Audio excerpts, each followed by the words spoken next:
The Supreme Court ruled on a 5-4 vote that it is against the Eighth Amendment to execute a person for a crime they committed while they were a juvenile. Juvenile capital punishment is when the state takes a person's life. There are only 5 other countries that have executed a juvenile since 2005. Sometimes a person may be executed and then later they have found that they were innocent. At least 10 people have been executed in the United States that were innocent. Capital punishment should not be used on people that committed their crimes because juveniles don't process everything before they act. The Supreme Court ruled that it is against the Eighth Amendment, which forbids cruel and unusual punishment. Juveniles have not had the chance to live yet, and many can change their ways if given the opportunity. First, juveniles should not be given the death penalty because the Supreme Court ruled that it is against the Eighth Amendment that forbids cruel and unusual punishment. When a juvenile commits a heinous crime, the state can exact forfeiture of some of most basic liberties, but the state cannot extinguish his life and his potential to attain a mature understanding of his own humanity. When a juvenile commits a crime that an adult would be given the death penalty for, the kid has not grown and fully matured yet. The state cannot take the child's life, and the state can't take away the kid's basic liberties and put him or her in jail, but they cannot take his life.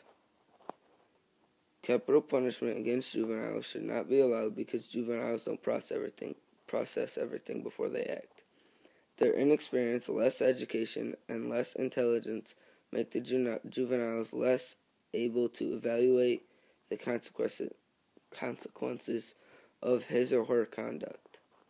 Juveniles do not think through the consequences of their actions. This is because they have less education and are more inexperienced. Capital punishment against juveniles should not be allowed because they don't have the same amount of education as adults or the time to get that education. The United States must take into consideration the opinion of other countries since only 5 other countries have given a juvenile the capital punishment since 2005. Someone might ask, why does it matter what other countries care about what we do? It is proper that we acknowledge the overwhelming weight of international opinion against the juvenile death penalty, resting in large part on the understanding that the instability and emotional imbalance of young people may often be a factor in this crime. If other countries have abolished the death penalty, we should too. We need to follow what other countries have done. We have to recognize the international belief that the death penalty should be abolished. Capital punishment should not be used on people that were a juvenile when they committed their crime. First, juveniles don't process everything before they act. Next, the Supreme Court ruled that it is against the Eighth Amendment, which forbids cruel and unusual punishment. Last, juveniles have not had the chance to live yet, and many can change their ways if given the opportunity. Do you think that teenagers should be murdered by the United States of America?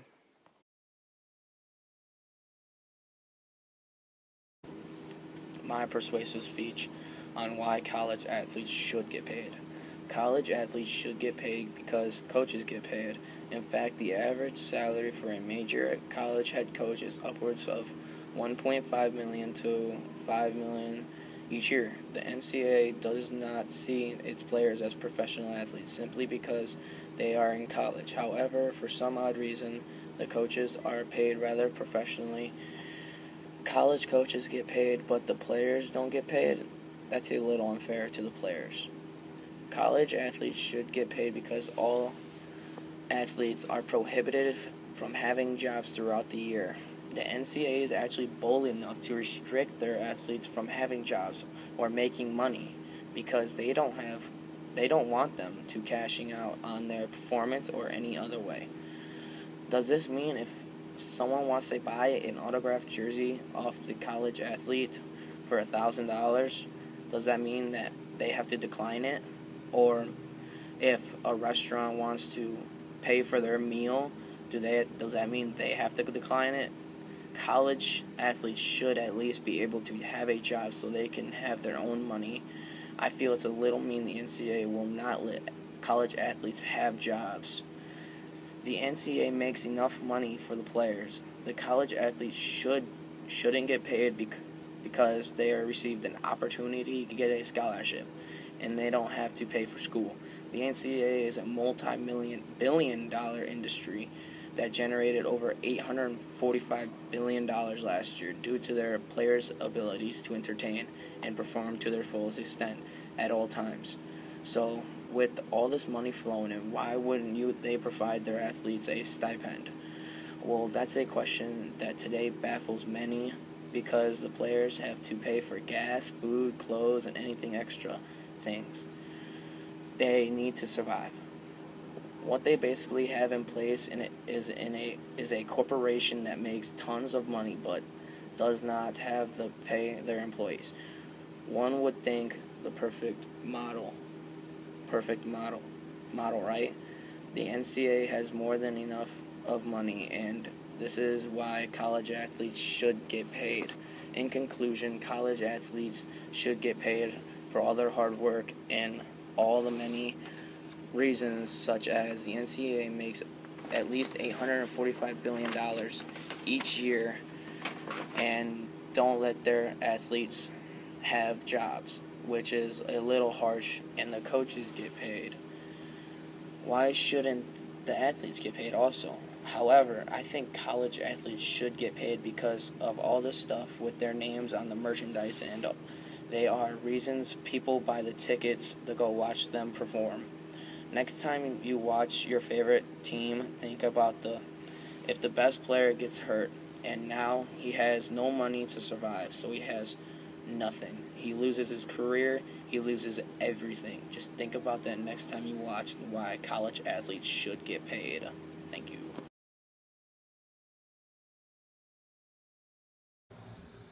Students should be paid for having good grades. 7,000 students drop out of high school every day. That's over 1.2 million a year. These numbers will go way down if students were having good grades.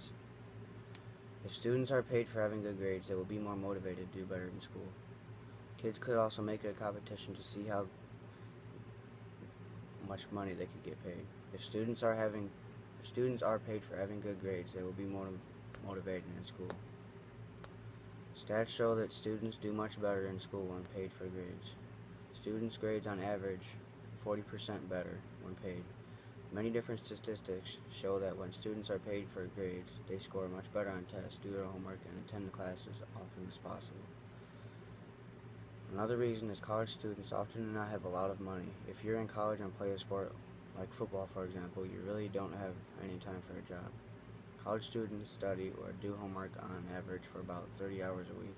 College students usually don't eat 5-star meals. If you have a scholarship, you usually don't worry about food. If you're being paid for grades, it's much easier. Students should be paid for having good grades. Students will be more motivated. Students' grades will increase by a lot. College students do not have a lot of time for themselves. Now that you've heard what I have to say, do you have a different answer than what you did in the beginning?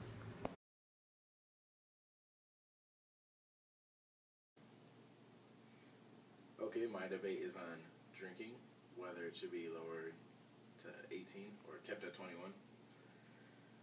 There has been numerous people for a while arguing this debate, whether or not the drinking age should be 21 or it should be lowered to 18. Experts say that having the drinking age raised has lowered the car accidents by 61% due to alcohol. Other experts say that by the law being raised to 21, it has impacted the younger ones and faced them with a higher risk of binge drinking since they are not legally able to drink, which can lead to many injuries. I will provide you facts and explain to you why the drinking age should be lowered to 18. 3 reasons about how the age should be lowered to 21 for drinking is, first, the average age for drinking in the whole entire world is 15.9. And also, 100 countries worldwide have their age at 18. Only 4 have it over 18. These statistics prove why it should be lowered. Second, 18 is the age of adulthood. You have the right to vote, serve in the military, and live on your own.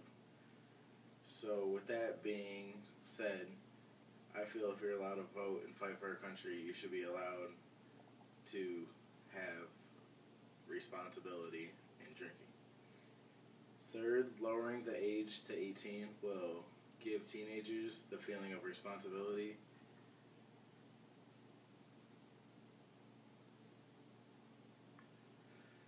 and it will take out the thrill of going out and getting drunk, wondering if you're going to get caught. Because let's face it, most teens push their limits on different things just to see how much they can get away with.